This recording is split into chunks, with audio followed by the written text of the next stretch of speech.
Oke, kita jumpa lagi di Peri Dunia Tani. Assalamualaikum warahmatullahi wabarakatuh, sahabat tani. Semoga sehat selalu, sukses selalu ya.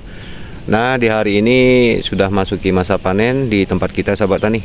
Tetapi saya bukan berbagi soal itu, tapi saya akan berbagi ilmu baru ya. Ini dari hasil eksperimen saya sendiri, walaupun baru saya uji satu batang, sahabat tani. Ini seperti di belakang kita, sahabat tani ya, di belakang itu. Nah, ada apa dengan kopi itu? Kenapa buahnya banyak, sahabat tani? Oke, mari ikuti terus, sahabat tani ya. Ada apa? Nah, di sini terlihat, sahabat tani, batang tuanya. Ini usia kopi ini udah mendekati 42 tahun ya. Dari masa nenek saya ini sudah ada ditanam kopi ini, sahabat tani. Nah, ini kalau menurut cerita masyarakat kita di zaman dahulu, ini jenis kopinya aneh ya. Di sini terlihat ruasnya ya, ruasnya aneh, tunasnya tidak mau banyak, sahabat tani. Kalaupun dia bertunas ini seperti ini nih, tunas raja ya. Dia khususnya hidupnya cuma tunas raja, sahabat tani. Ini bedanya ya, tidak ada tunas air, tidak ada tunas cacing juga, sahabat tani. Tapi ini pol buahnya, sahabat tani. Nah, intinya begini, sahabat tani ya. Saya sudah pernah eksperimenkan ini. Ini sebenarnya kemarin tuh sini bertunas, sahabat tani. Bertunas. Tunas produksi, sahabat tani ya.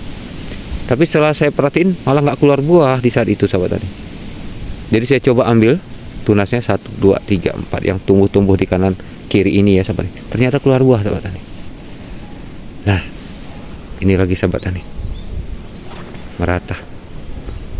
Jadi kalau menurut kata nenek moyang kami, sahabat tani, ini bibit ini sekarang udah nggak ada lagi, sahabat tani ya. Mungkin karena seiring iklim, seiring waktu dan masa, tanaman-tanaman kopi kita itu sudah mulai pada beralih, sahabat tani. Itu makanya banyak sekali yang menyebut varietas kopi gayo ini sangat banyak. Ada 1400 jenis, sahabat tani. Nah, padahal buahnya sama, sahabat tani ya. Tapi ada perbedaan dari bentuk ruas-ruasnya ya, nanti ranting produksinya gitu ya, tunas-tunas itu pun ada perbedaan juga, sahabat tani. Nah, jadi apa yang perlu kita bahas, sahabat tani? Yang perlu kita bahas adalah ini batang tua. Inilah saya sukanya di tanaman kopi, sahabat tani. Sebenarnya tanaman kopi ini nggak usah diganti pun nggak masalah, sahabat tani. Seperti ini tebang saja, ini potong ya, potong, mengeluarkan tunas baru sehingga menjadi cabang baru, sehingga membesar dan berproduksi, sahabat tani. Nah, ini ya, 2, saya pelihara 2, sahabat tani. Buahnya pol, sahabat tani. Jadi ini eksperimen, sahabat tani. Nah, karena ini eksperimen tidak saya matikan. Buktinya mana? Ya, buktinya ini, sahabat tani. Ini kan kopi yang saya sisip. Ini kopi muda, sahabat tani. Tuh. Ini kan rencana mau saya ganti, sahabat tani. Tapi karena eksperimen demi berbagi pada sahabat tani, saya biarkan, saya pelihara. Ternyata berbuah juga, sahabat tani. Ya. Ini sudah rata-ratanya kopi muda, sahabat tani. Sudah saya ganti sekitar setahun 6 bulan yang lalu, sahabat tani.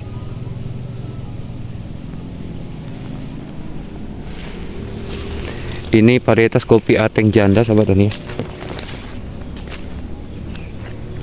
Nah, seperti yang terlihat nih, sahabat tani. Nah, dan ini kopi tua, sahabat tani. Jadi jaraknya rapat, sahabat tani ya. Sengaja karena saya eksperimenkan nih, sahabat tani. Demi supaya dapat berbagi kepada sahabat tani, bukan sekedar omong kosong, sahabat tani ya, tetapi langsung kita ke bukti, sahabat tani. Nah, ini juga Ateng janda, sahabat tani. Kalau kami sebut orang gayo ini namanya cabang selalu. Ini sudah memasuki, karena saya nanamnya tidak serentak, ini menurut saya sudah memasuki sekitar 2 tahun lebih, sahabat tani. Pada umumnya Ateng janda ini sama seperti dengan Ateng super, sahabat tani. Perbedaan hanya di pucuk ya, di pucuk berbeda dengan Ateng super, sahabat tani. Pucuknya jelas berbeda. Tuh, patin ya, berbeda, sahabat tani.